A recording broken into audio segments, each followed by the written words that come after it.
آج ہم ایک بہت جانی پہچانی حکایت پر بات کر رہے ہیں، بانس اور شاہ بلوت۔ نام تو سادہ سا ہے نا؟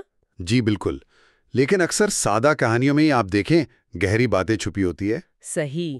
تو ہمارا مقصد یہی ہے کہ اس کہانی میں جو طاقت اور لچک کا پیغام ہے نا، اس کو ذرا کھول کر سمجھیں، اور یہیں سے بات دلچسپ ہوتی ہے۔ ایک طرف وہ دیو ہیکل مضبوط شاہ بلوت، اپنے آپ پر بڑا نازاں، جی، اور دوسری طرف وہ دبلا پتلا ہوا میں لہراتا بانس۔ بالکل، یہی تضاد تو کہانی کی بنیاد ہے۔ تو چلیں ذرا دیکھتے ہیں اس جنگل میں کیا ہو رہا تھا۔ اچھا، تو تصور کریں ایک گھنا جنگل ہے، وہاں شاہ بلوت کا درخت کھڑا ہے، بہت اونچا، بہت مضبوط، اپنی جڑوں پہ، اپنے تنے پہ اسے بڑا غرور ہے۔ جی، اور اسی کے پاس ہی بانس کا ایک جھنڈ ہے، پتلے نازک سے پودے، ہوا چلے تو لہرانے لگتے ہیں۔ صحیح۔ اور شاہ بلوت اکثر، آپ سمجھیں، اپنی طاقت کے زوم میں بانس کا مذاق اڑاتا تھا، کہتا تھا، ارے کمزور، مجھے دیکھو ذرا، تم تو ذرا سی ہوا سے ہی ٹوٹ جاؤ گے۔ یہ تو عام بات ہے، طاقت کا غرور۔ لیکن بانس کا جواب وہ بڑا پرسکون ہوتا تھا۔ وہ کہتا تھا، دوست، وقت بتائے گا، دیکھتے ہیں آزمائش میں کون پورا اترتا ہے۔ کتنا فرق ہے دونوں کے رویوں میں، ہے نا؟ جی بالکل، ایک گھمنڈ میں، دوسرا حقیقت پسند۔ اور پھر وہ وقت آ ہی گیا جس کا بانس ذکر کر رہا تھا۔ ایک شدید طوفان آیا جنگل میں۔ اوہو، آندھی، بارش، گرج چمک، یعنی پوری شدت سے۔ جی، اب شاہ بلوت نے کیا کیا؟ وہی جس کی توقع تھی، وہ اکڑ گیا، طوفان کے سامنے ڈٹ گیا۔ جھکنے سے انکار کر دیا اس نے۔ بالکل، سوچا جھکنا تو کمزوری ہے، لیکن ہوا کیا؟ طوفان کا زور اتنا تھا کہ وہ سہے نہیں پایا، اور ایک زوردار آواز آئی اور وہ ٹوٹ کر گر گیا۔ انجام یہی ہونا تھا۔ اور بانس، اس نے کیا کیا؟ اس نے بالکل الٹا کیا۔ اچھا؟ وہ ہوا کے ساتھ جھکتا گیا، لہراتا رہا، یہاں تک کہ بالکل زمین سے لگ گیا۔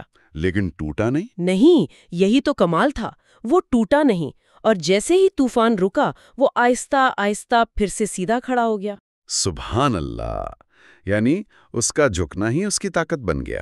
جی، وہ لچک ہی اس کی بقا تھی، بظاہر کمزوری، اصل میں طاقت۔ تو اس کہانی سے جو سبق ملتا ہے وہ صرف یوں کہیں کہ درختوں تک نہیں ہے۔ نہیں، بالکل نہیں۔ یہ ہمیں بتاتا ہے کہ لچک، یعنی حالات کے مطابق ڈھل جانا، وہ اکڑ اور سختی سے کہیں بہتر ہے۔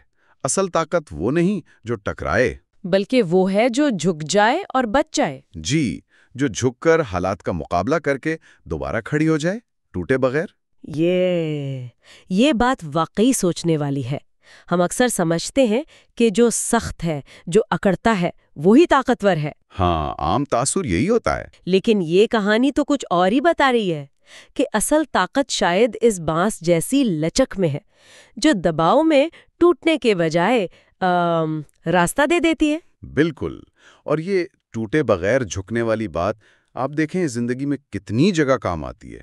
روزمرہ میں بھی ہے نا؟ جی ہاں، ضروری نہیں کہ ہر چیلنج سے ٹکرایا جائے، کبھی حکمت عملی سے تھوڑا سا جھک کر راستہ بدل کر بھی کام بن جاتا ہے۔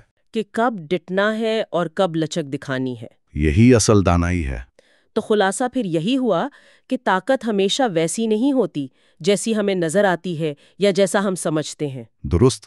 کبھی کبھی اصل طاقت، سب سے بڑی طاقت، وہ حالات کے مطابق خود کو بدل لینے میں ہے، ڈھال لینے میں ہے، اس بانس کی طرح۔ بالکل ٹھیک۔ اور یہاں ایک سوال اٹھتا ہے ذہن میں، جس پر شاید غور کرنا چاہیے۔ جی، کیا یہ جو لچک کا اصول ہے، یہ صرف بڑے طوفانوں جیسی، یعنی بڑی مصیبتوں سے بچنے کے لیے ہی ضروری ہے؟